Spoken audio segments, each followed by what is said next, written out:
September 1st, 1939. Dawn broke over the Polish frontier as the first shells thundered into the countryside. Within hours, the sky above Warsaw was scarred with contrails and smoke, while the ground shook beneath the tracks of German panzers. This was Blitzkrieg, lightning war, a doctrine of speed, shock, and overwhelming coordination. To the world, it looked unstoppable. German armored columns sliced through Polish defenses, bypassing strong points and driving deep into the rear. Dive bombers screamed overhead, their sirens designed to terrify as much as destroy. Radio operators, tank crews, and infantry all moved with clockwork precision. For the Wehrmacht, it was the validation of years of planning. By the end of September, Poland was crushed. The momentum only grew in the spring of 1940. On May 10th, German forces surged across the Low Countries and into France. Again, their enemies expected a grinding war like 1914.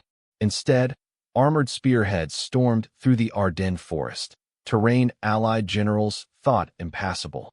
Within 6 weeks, France, Europe's strongest land power, had fallen. To many observers, Hitler's Reich seemed invincible. Yet beneath the triumph was a dangerous illusion. Germany's economy was not built for a drawn-out global war. Hitler and his generals believed rapid campaigns would collapse their enemies before industrial might could be brought to bear. Their victories masked deep weaknesses, limited oil reserves, a fragile economy reliant on imports, and an armaments industry far smaller than Britain's or America's. Soldiers at the time felt the euphoria of conquest. One German infantryman later recalled, "We thought the war was already won. Each battle was faster than the last." Civilians in Berlin cheered parades of captured French equipment, convinced that Hitler had reshaped warfare itself. Newspapers proclaimed a new order in Europe, while skeptics were drowned out by the roar of victory. But not everyone was fooled. A few economists and strategists within the Reich warned that Germany lacked the resources to sustain endless campaigns. Oil production was inadequate, steel supplies were stretched, and every victory required plundering occupied territories to fuel the next offensive. Even the vaunted panzer divisions were fewer in number than Allied intelligence often assumed. Still, the speed of Blitzkrieg created its own momentum. Victories in Norway, the Balkans, and Greece followed, each reinforcing the myth of German invincibility. Hitler himself grew convinced that sheer willpower and daring strategy could overcome material inferiority. He told his generals, "We must always strike hard and fast. The enemy collapses before he can bring his strength to bear." This reliance on speed became both a strength and a fatal weakness. In 1940 and 1941, Germany's lightning campaigns overwhelmed unprepared opponents. But each gamble assumed that wars would end quickly. When they did not, when Britain held on, when the Soviet Union refused to collapse, the illusion cracked. For now, though, the Reich stood triumphant. Europe lay under Nazi control from the Atlantic coast to the Balkans. To the average German, the war seemed nearly over. Few could see that the very strategy that had delivered such swift victories carried within it the seeds of disaster. The stage was set for a clash not just of armies, but of industries, a war where the side with deeper resources, greater production, and the capacity for attrition would decide the fate of the world. Germany had won the opening act, but the question remained, could Blitzkrieg sustain an empire, or had Hitler wagered his future on speed alone? The answer would be revealed in the cold expanses of the East, where the promise of lightning war collided with the brutal reality of total war. The victories of 1939 and 1940 had given Germany dominance on the battlefield, but behind the smoke of Blitzkrieg lay a harsher truth. Wars were not won by speed alone. They were won by steel, oil, and manpower. And in this arena, Germany faced an industrial wall it could never scale. At first glance, the Reich seemed formidable. German factories produced weapons that became icons of the war. The Messerschmitt Bf 109, the Panzer IV, the feared U-boats that prowled the Atlantic. Yet each of these marvels was built in numbers too small to overwhelm Germany's enemies. By 1941, Britain's shipyards were launching more vessels than the Kriegsmarine could sink. In the East, Soviet assembly lines were preparing to roll out thousands of T-34 tanks, rugged, mass-produced machines that would become the scourge of the panzer divisions. The greatest imbalance of all, however, came from across the Atlantic. The United States, though still distant from the front lines in 1940, was already shifting its vast economy toward war. When President Roosevelt spoke of America as the arsenal of democracy, it was no exaggeration. By 1942, American shipyards were launching Liberty ships in as little as 4 days. Aircraft factories churned out B-17 bombers and P-51 Mustangs at a scale Germany could not hope to match. The numbers told the story. In 1944, American factories produced over 96,000 aircraft. Germany managed just 39,000. Many of them rushed into service with poorly trained pilots. In tanks, the Soviet Union dwarfed all competitors, producing more than 29,000 T-34s in that same year alone. Germany, with its emphasis on technical refinement, built less than half that number of armored vehicles. The imbalance was not only in quantity, but in resilience. Germany's industry was highly centralized and vulnerable to bombing. Allied air raids on the Ruhr and Hamburg crippled production lines. By contrast, Soviet factories had been relocated east of the Urals, beyond the reach of the Luftwaffe. American factories, shielded by oceans, worked day and night without fear of attack. Hitler's solution was plunder. Conquered nations became sources of raw material and forced labor.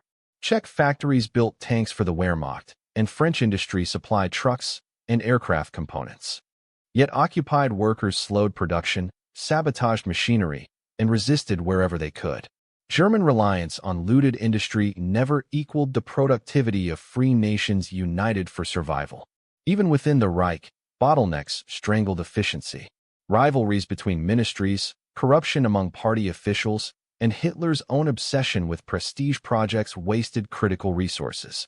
Factories designed to mass-produce standardized models were often diverted into producing experimental weapons in small batches.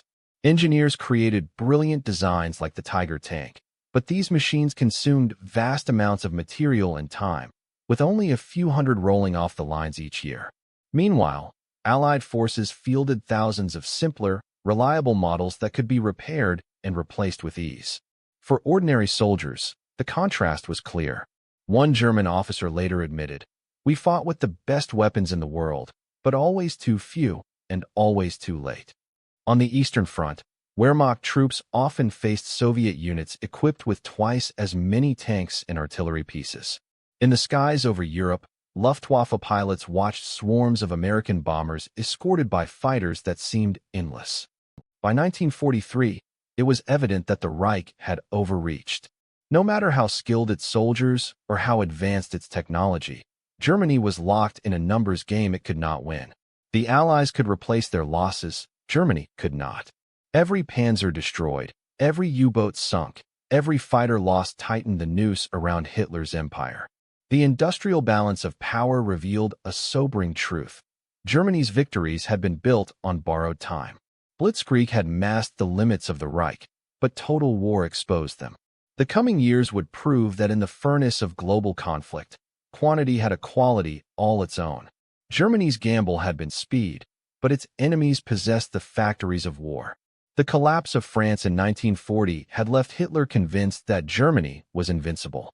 In his mind, only one obstacle stood between the Reich and total dominance of Europe, the Soviet Union. On June 22, 1941, that vision took form. In the early hours of the morning, 3 million German soldiers surged across an 1,800-mile front, supported by 600,000 vehicles, 3,600 tanks, and nearly 3,000 aircraft.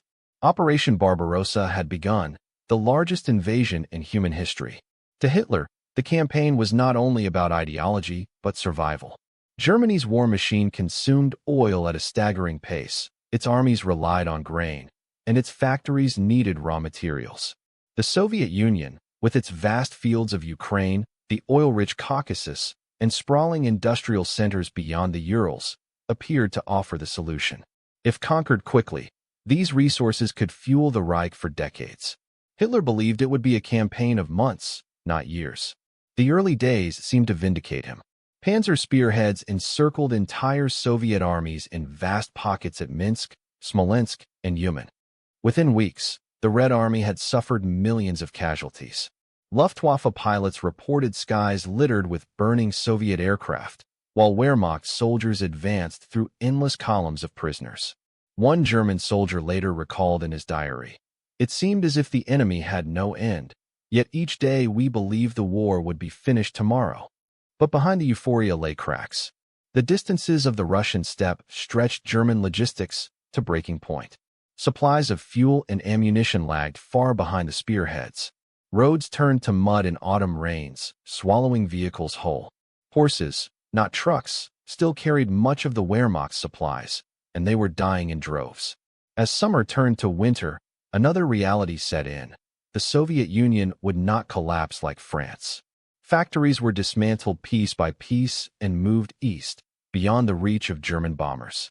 Within months, new assembly lines deep in the Urals were producing tanks, artillery, and aircraft at a pace Germany could not hope to match.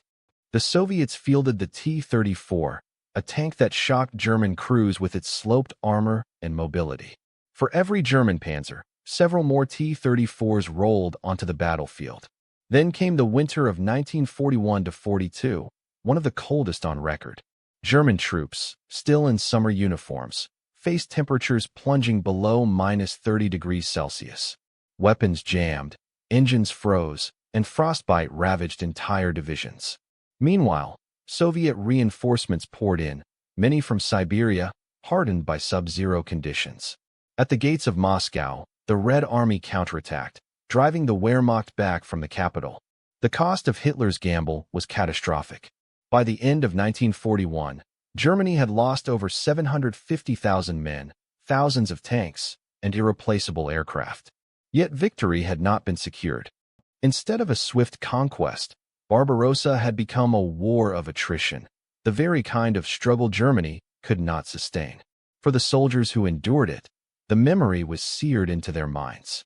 One veteran later reflected, "We believed we were the masters of Europe.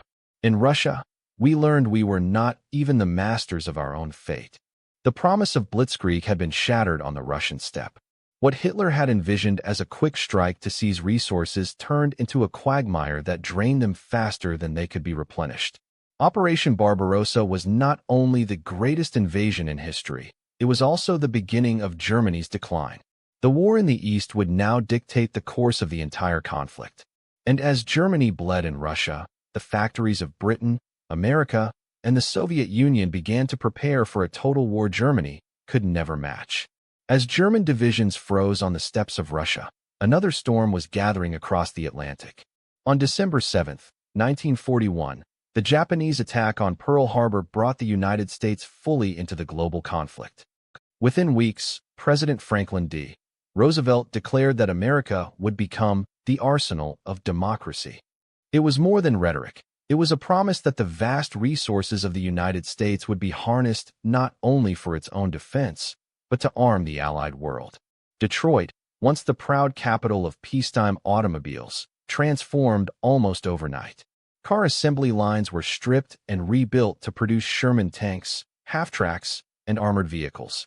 Ford's massive Willow Run plant, stretching more than a mile in length, became the largest factory under one roof in the world. There, workers rolled out B-24 Liberator bombers at an unprecedented pace, one every 63 minutes by 1944. Boeing on the West Coast matched that urgency, its factories in Seattle and Wichita producing fleets of B-17 Flying Fortresses, each one a lumbering machine of war destined to darken European skies. The mobilization reached every corner of American life. Men enlisted by the millions, while women filled their places in factories. Rosie the Riveter, her sleeves rolled, her gaze defiant, became the face of an industrial revolution. One female worker later recalled, "We were tired, dirty, and often scared, but we knew every rivet we set was a blow against Hitler." This sense of urgency infused the shop floors with purpose. Night shifts blurred into day shifts, and factories ran without pause, illuminated by floodlights that gave the impression of cities that never slept. The scale was staggering. Between 1941 and 1945, the United States produced nearly 300,000 aircraft, 88,000 tanks, and over 2 million trucks. Liberty ships, the lifeline of Allied logistics, were launched in days rather than months. One shipyard in California completed a vessel in just 4.5 days. These floating giants carried grain, ammunition, fuel, and weapons across U-boat-infested waters, sustaining Britain and the Soviet Union when their survival was in doubt. This vast output was not limited to America's own forces. Under the Lend-Lease program, Washington supplied Britain with tanks, aircraft, and food while sending the Soviet Union hundreds of thousands of trucks, locomotives, and industrial materials. Red Army commanders would later admit that without American trucks, their offensives could not have moved as swiftly across the steppe. Churchill himself described Lend-Lease as the most unsorted act in history. By 1943, the industrial tide of war had turned. German factories struggled under Allied bombing, labor shortages, and resource scarcity. In contrast, American plants expanded relentlessly, untouched by enemy attack and fueled by seemingly limitless resources. For every German tank, the Allies could field several. For every Luftwaffe bomber, swarms of American aircraft rose to meet them. The war of production was no longer in doubt. For the men and women who lived it, the memory endured. One worker remembered standing on the tarmac as rows of bombers rolled out of Boeing's hangars, their wings glinting in the sunlight. It felt like watching the future take flight, he said, and we knew that future would not belong to Hitler. The arsenal of democracy had become reality. By sheer weight of industry, America and its allies had seized the initiative. Germany could innovate, but it could never match the scale. The war was now not just about battles in deserts, skies, or cities. It was about the factories, shipyards, and assembly lines that defined the modern age of total war. And as the assembly lines roared on, the Reich began to face an inescapable truth. It was not fighting just armies. It was fighting an industrial giant. As the Reich staggered under the weight of Allied industry, Hitler looked to technology as his salvation. He believed that if Germany could not match the Allies in numbers, it would outpace them in brilliance. From the skies above Europe to the ruins of bombed-out cities, whispers of Wunderwaffen, wonder weapons, promised a turning of the tide. The Messerschmitt Me-262, the world's first operational jet fighter, embodied this dream. Sleek, fast, and lethal, it could outrun any Allied aircraft, striking bomber formations with devastating effect. Pilots who flew it recalled the sensation of breaking into a new era of warfare. One Luftwaffe officer later described it as like flying into the future. But the future arrived too late, and in numbers far too small. By the war's end, fewer than 1,500 Me-262s had been produced, and only a fraction entered combat. Many sat idle on airfields, starved of aviation fuel as Germany's reserves ran dry. On the ground, German armor grew ever heavier. The Tiger I and its successor, the Tiger II, nicknamed the King Tiger, were engineering marvels, bristling with thick armor and high-velocity guns capable of destroying Allied tanks at long range. But their very complexity was their undoing. A Tiger consumed fuel at a staggering rate, and its weight made it prone to mechanical breakdowns. Crews often abandoned these monsters not because they were destroyed in battle, but because they could no longer move. Allied tankers feared the first encounter with a Tiger, but relief often followed when the giant simply ground to a halt in the mud. Then there were the V weapons, the V-1 flying bomb and the V-2 rocket. Launched from secret sites in occupied Europe, they rained destruction on London and Antwerp. Civilians remembered the terrifying drone of the V-1, a sound that cut off abruptly before the missile fell in silence. The V-2 struck without warning at supersonic speeds, a weapon against which there was no defense. Yet, despite their terror, these weapons were strategically futile. Thousands were built, but they drained enormous resources while doing little to change the course of the war. A British officer later remarked that the V-weapons were a terror to civilians, but a gift to our armies, for every rocket meant fewer tanks or aircraft confronting Allied troops. At the heart of this imbalance was Hitler himself. Obsessed with prestige projects, he demanded larger, heavier, and more complex designs, often against the advice of his generals. The Panther tank, for example, was rushed into production for the Battle of Kursk in 1943, only to suffer catastrophic mechanical failures.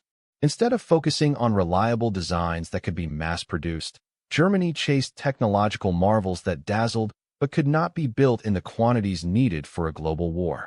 In contrast, the Allies mastered simplicity and scale. The Soviet T-34, with its sloped armor and wide tracks, rolled off assembly lines in the tens of thousands. It was rugged, easy to repair, and well-suited for the brutal conditions of the Eastern Front. The American M4 Sherman, though no match for a Tiger one-on-one, could be produced quickly and fielded in overwhelming numbers, often 5-to-1. In the skies, the P-51 Mustang became the long-range escort fighter that sealed the fate of the Luftwaffe. Veterans on both sides remembered the paradox. German machines inspired awe, but they often betrayed their crews. One U.S. tanker recalled his relief after a Tiger broke down mid-battle. "We knew we couldn't match its gun, but the mud and its own mechanics did the job for us." For all their power, these weapons highlighted Germany's deeper weakness, an economy unable to sustain both innovation and mass production. The dream of wonder weapons consumed precious time, resources, and labor at the very moment Germany most needed efficiency. In chasing marvels of engineering, Hitler had overlooked the simplest truth of modern warfare. Wars are not won by prototypes, but by armies supplied with reliable machines in overwhelming numbers. Germany's high-tech gamble had failed, and as the Allies pressed on from east and west, it became clear that no miracle weapon could reverse the tide. By 1943, the skies over Germany no longer belonged to the Luftwaffe. They belonged to the Allies. Day after day, silver formations of American B-17s and B-24s crossed the horizon, their contrails scarred across the blue, while at night, the deep drone of British Lancasters filled the air. For those on the ground, the sound was a prelude to terror. The Allied strategic bombing campaign had shifted into relentless momentum. What began as limited raids in 1940 had grown into an aerial onslaught aimed not only at Germany's cities, but at the lifeblood of its war machine, its factories, railways, and oil plants. The Ruhr Valley, Germany's industrial heartland, became one of the most bombed regions on Earth. Steel mills in Essen, the chemical plants at Leverkusen, and aircraft assembly lines at Augsburg all came under fire. The goal was clear: dismantle Germany's capacity to wage war by burning out its industrial backbone. The results were devastating. In Hamburg, July 1943, Operation Gomorrah unleashed a firestorm that consumed the city. High-explosive bombs tore apart buildings, while incendiaries ignited thousands of fires that merged into a hurricane of flame. Winds reached speeds of over 150 kilometers per hour, sucking oxygen from the shelters where civilians huddled. Survivors later recalled the streets melting, bodies reduced to ash in seconds. Over 37,000 were killed in a single week, and the once proud port lay in ruins. The Luftwaffe, once the scourge of Europe, struggled to defend the homeland. Its ranks of trained pilots had been decimated in battles over Britain and the Eastern Front. Replacement aircraft rolled off assembly lines in smaller and smaller numbers, often delayed by shortages of aluminum and fuel. Allied long-range fighters, like the P-51 Mustang, extended the bomber's reach and cut down German interceptors before they could form. By late 1944, even Berlin itself was within the daily grasp of Allied squadrons. Civilians lived under constant fear. Cities enforced nightly blackouts, and families crowded into underground shelters, listening as bombs fell closer and closer. A German diarist in Cologne wrote of the surreal horror. "The earth shook as if the world were ending. We emerged in the morning to find the street gone, nothing but fire and rubble." For ordinary Germans, survival became the only concern, as food grew scarce and homes turned to ash. On the front lines, soldiers felt the consequences just as acutely. Panzer divisions that once spearheaded offensives now sat idle, short of fuel. Artillery batteries rationed shells. Aircraft grounded for lack of spare parts rusted on runways. A German officer later remarked bitterly that his men fought, with courage, but without gasoline. The Allied bombing had reached beyond the cities to strangle Germany's entire supply chain. Perhaps most crippling were the attacks on synthetic oil plants. Germany's war machine ran on fuel refined from coal, produced in massive facilities at places like Luna and Politz. Beginning in 1944, American bombers concentrated on these targets. Each successful raid reduced fuel output by thousands of tons. By autumn, the Reich faced an oil famine. Tanks could not maneuver, planes could not fly, and training new pilots became impossible. The once proud Wehrmacht was being starved into immobility. Yet, even as the destruction mounted, Hitler demanded more. He called for total war, urging civilians to sacrifice everything for victory, even as their cities crumbled around them. Joseph Goebbels rallied the faithful with fiery speeches, but behind the propaganda, despair grew. Factories relocated underground, workers toiled in appalling conditions, and slave labor filled the gaps left by German men now at the front. But the tide could not be reversed. Allied bombers always returned, heavier, stronger, and in greater numbers. The firestorm over Dresden in February 1945 symbolized the war's final act of aerial devastation. Thousands of tons of bombs reduced the Baroque city to a sea of flames, killing tens of thousands in a matter of hours. The destruction shocked the world, but it also underscored the Allies' resolve. Germany would be bombed into submission. By then, the war was already lost. The Reich's cities lay in ruins, its industry shattered, its people broken. What began with the thunder of Blitzkrieg now ended under the thunder of Allied bombers. The promise of invincibility had given way to smoldering rubble, as Germany's war machine was quite literally bombed into defeat. By the winter of 1945, the Reich lay in ruins. Cities once proud with Gothic spires and bustling boulevards had been reduced to fields of rubble. From the smoking craters of Berlin to the shattered factories of the Ruhr, the evidence of failure was written into the very landscape. Germany, which had unleashed war with breathtaking speed in 1939, now staggered under the crushing weight of its own miscalculations. Hitler had gambled everything on a lightning war. Blitzkrieg had dazzled the world. Poland conquered in weeks, France brought low in 6. For a moment, it seemed as though industrial weakness could be overcome by speed, surprise, and daring. But the illusion faded quickly. The very design of Germany's war machine, lean, fast, and dependent on quick victories, collapsed when confronted by an enemy that refused to yield. The fatal flaw lay not in German courage, nor even in the technical brilliance of its weapons, but in arithmetic. Germany could never outbuild its enemies.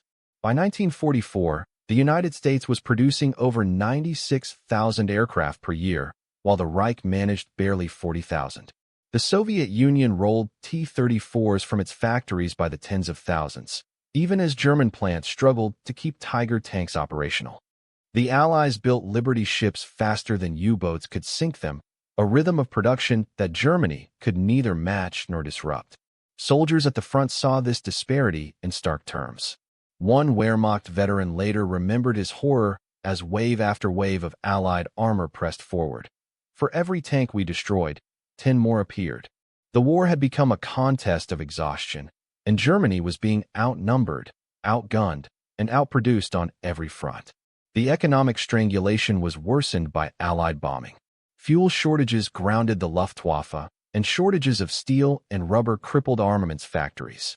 Even Hitler's wonder weapons, the Me-262 jet fighter, the Tiger II tank, the V-2 rocket, arrived too late, too few, and too dependent on resources that no longer existed. Their complexity drained manpower and material from the simpler, reliable weapons desperately needed on the battlefield. What was meant to be salvation became yet another burden. Behind the front lines, German civilians bore the consequences of the regime's hubris. Cities like Dresden and Hamburg had been incinerated, transport networks lay shattered, and families starved in the cold winters as supplies dwindled. Joseph Goebbels still cried out for total war, but in the shelters, people whispered that the war was already lost. By April 1945, Soviet troops had encircled Berlin. The Americans and British pressed in from the west. Inside his bunker, Adolf Hitler raged at generals who no longer commanded real armies. demanding offensives that could no longer be launched. The once vaunted Reich had shrunk to a collection of ruins, its factories silenced, its fields barren, its people exhausted. Germany was not merely defeated on the battlefield, it had been defeated in the factory, the shipyard, and the oil field. The Allies' mastery of production, their ability to turn entire economies into engines of war, had broken the Reich's back long before the final battles were fought. Hitler's greatest miscalculation was not simply in strategy or tactics, but in ignoring this truth. Modern war was won by industry as much as by soldiers. For those who survived, the reckoning was bitter. Soldiers recalled the futility of their sacrifice, civilians mourned cities turned to ashes, and prisoners of war spoke of the endless tide of Allied steel that had swept them aside. Yet amid the ruins, one lesson remained clear. Germany had built a war machine designed to win quickly, but when the war dragged on, it was crushed beneath the weight of its enemies' factories. The story closed as it had begun, with the thunder of machines. But now it was not German panzers racing across fields, but Allied bombers, tanks, and ships that filled the horizon. Hitler's gamble had failed. His Reich, built on arrogance and overconfidence, had been ground down into dust. The final reckoning of the Second World War was as much industrial as it was military, and in that reckoning, Germany never stood a chance.